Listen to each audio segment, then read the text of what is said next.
I'm presenting the paper, Migrant Farmworkers' Experiences of Agricultural Technologies, Implications for Workers' Sociality and Desired Change. My name is Olivia Doggett. I'm a PhD student at the Faculty of Information at the University of Toronto. I'm presenting on behalf of my co-authors, Dr. Matt Ratto and Dr. Priyank Chandra. Technology will never support the worker. Technology will support the employer, the owner, always. Miguel, a Guatemalan migrant farm worker of 13 years, shared this feeling with me regarding agricultural technologies, or agtech, 2 summers ago, as we sat across from one another at a park picnic table in Leamington, Ontario, Canada. With carpal tunnel syndrome and a knee injury, Miguel estimated that he had about 2 years left before he would return to Guatemala, retiring at the age of 49. Miguel is one of about 10,000 migrant farm workers who live in Essex County, where Leamington is located. Essex receives the most migrant farm workers in Ontario, representing 16% of Canada's total agricultural workforce. Leamington contains the highest concentration of greenhouses in North America, representing Canada's most technologically advanced agricultural industry. Horticulture is a rapidly expanding business. Generally speaking, agtech are commonly defined and recognized as technologies that apply techniques to control the growth and harvesting of animal and vegetable products. More broadly, agtechs are seen as strategies to improve food security and mitigate climate change. Left out of the public and academic conceptualization of agtechs, however, is how migrant farm workers are impacted by these technologies. Workers occupy notoriously precarious positions in Canada. Although most derive through state-run temporary programs, workers still face many risks related to their legal status, work conditions, and access to healthcare. Migrant support groups have expressed concerns about agtechs, particularly the rise of surveillance and tracking technologies. With little relevant literature available, none from HCI, there's currently a gap in public and academic scholarship regarding how migrant workers are impacted by agtechs. Given Essex's boom in horticulture and the county's reliance on migrant labor, it is critical to consider how these technological developments converge with workers' lives and experiences. In this study, we asked 2 questions. The first is, how do migrant farm workers' experiences with agtech, particularly those that survey or track their labor, impact their attitudes, conditions, and expectations regarding their work?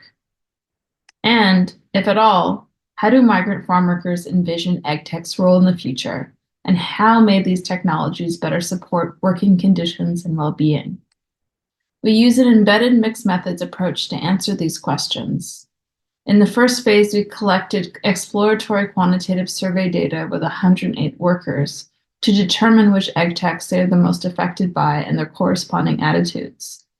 We relied on these data to design our qualitative phase. Through interviews with 22 workers, we investigated workers' experiences with agtechs, and if at all, what changes they desire regarding how technologies are used at work. Most participants identified as male, Mexican, and married. Some were Latinos from Central America. Most were between 25 and 39 years old and were campesinos by trade back home. The majority of workers arrived through state-run temporary labor programs and worked in horticulture in Canada. Some participants worked in non-horticultural industries such as in crop and orchard farming. In our hope to ground our study in supporting desirable changes for migrant farm workers, we used a transformative research framework through which we aim to center workers' experiences in the research process and link inequities to sociopolitical actions. We did so by collaborating with workers in migrant justice organizations to design our research tools, objectives, and engagement strategies. All fieldwork was conducted in Spanish. From our survey with 108 workers, we found that most participants, that is 72% of horticultural workers and 40% of non-horticultural workers, responded that surveillance and tracking agtechs were the digital technologies that most affected their work.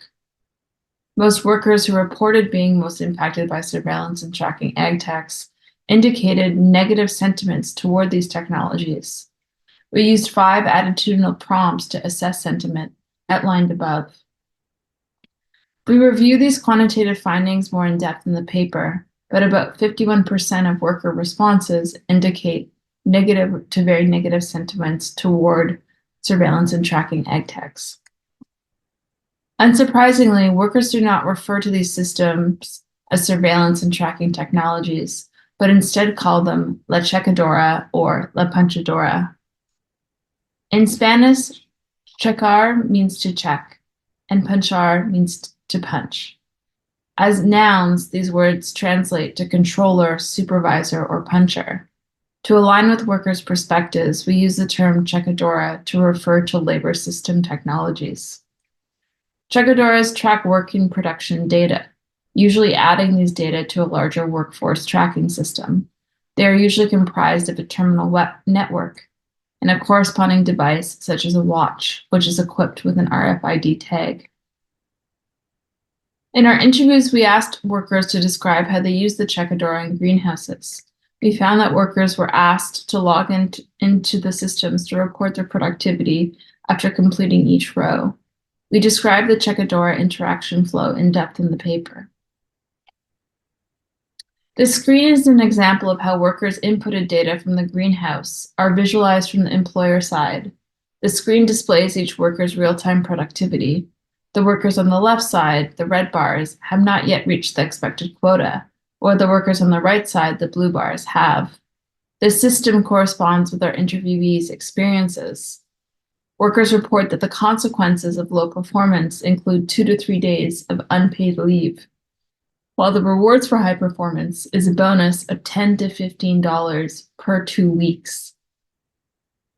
Interviewees shared that they believe that employers leverage chequeadoras to maximize their productivity and profitability at workers' financial and physical expense. Our interviews led us to identify 3 major ways that workers are impacted by chequeadoras. The first is that labor tracking and production expectations pressure workers to maintain consistent performance rhythms. As work shifts are approximately 10 hours daily, these expectations cause physical, mental, and emotional stress for workers.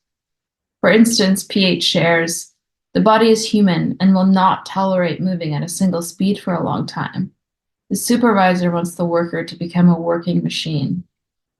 PH's observation that employers expect workers to operate at a mechanic rather than human pace is reminiscent of Tayloristic modes of scientific management. The second common impact is how the chequeadora's surveillance and tracking functionalities precipitate workers' fear of discipline and control. Workers share how supervisors leverage their data to closely monitor their movements and temporal rhythms. Given that workers do not see where their data are going, they never know when they will be disciplined. One worker shares how this blind surveillance impacts him. Imagine feeling watched at all times. Your work rhythm changes, and sometimes even your mood changes, and you feel sadder because of the same pressure. Performance tracking and quotas heighten worker competition. P12 shares that it is stressful for new workers because the chequeadora keeps track of who is on track and who is left behind. If the workers don't get fast and learn within 15 to 20 days, the supervisors may send them back. The scenario that P12 outlines can be understood as an organizational socialization process that migrant farm workers go through. In our interviews, junior workers were more likely to speak negatively about the chequeadora and be hostile toward rituals that they view as eroding workers' solidarity, while senior workers seem more relaxed with these systems. Central American worker participants were also more likely to speak negatively about the chequeadoras, raising the question of how these workers adapt to socialization processes, which are led by majority Mexican senior workers. From our interviews, we asked workers about how and if technologies may serve as a positive intervention in their work. We identified 4 major changes that workers would like to see happen: a safer work environment, a more ergonomic work environment, a psychologically safer one, and more skill development and role opportunities. Each of these desired changes were motivated by workers' past, personal or collective experiences of injury, sickness, toxic relationships, or workers' fears for the future. Workers were able to share many concrete examples of what their desired changes would look like. These examples took the form of equipment, technologies, policies, and training. Participants were just as easily able to identify barriers to why these changes would not occur. As outlined in the last column, many barriers relate to low confidence in employer or governmental intervention. Most of these barriers are at the infrastructural level, which raises the question of how the HCI community may offer support. We return to this definition of agtech now after highlighting in our results how chequeadoras were the most common technology that participants encountered in their agricultural work. These worker responses beg the question of where human labor fits within our public and academic understanding of what constitutes an agtech. Inattention to human labor in this definition reflects a disconnection from historical examples of agricultural technologies, such as physical ledgers used on US plantations to track workers' physical and performance data, and currently available commercial agtechs, such as systems that capture worker data. The absence of labor system technologies and broader public understandings of agtech, and the presence and availability of these systems in historical accounts of farm labor management and through current agtech startups, point to a semiotic flexibility of what agtechs are, depending on the audience and the context. Based on these disparate definitions, we asked the HCI community, what constitutes agtech and under what circumstances? Further, what risks and opportunities arise from the flexibility of agtech's definition and categorization? Given the need for worker sociality to enact collective change for better conditions in Canada, our study findings are critical to address as the effects from the chequeadora contribute to individualizing workers and eroding opportunities for solidarity. While many workers engage in solidarity acts, others have accepted unethical conditions. Some are more positive about their work conditions, especially compared to the job opportunities in their home countries. This scenario points to the complexity of how we can support workers with differing identities respond to similar inequitable working conditions. We encourage the HCI community to reflect how to support marginalized worker groups with divergent identities, and also how to respond to uneven perception of injustices in the context of transnational labor systems dependent upon racial capitalism. From our findings, we learned that chequeadoras negatively impact many workers' well-being. We also learned that interviewees have shared visions for how to improve their conditions, skill sets, and employment pathways.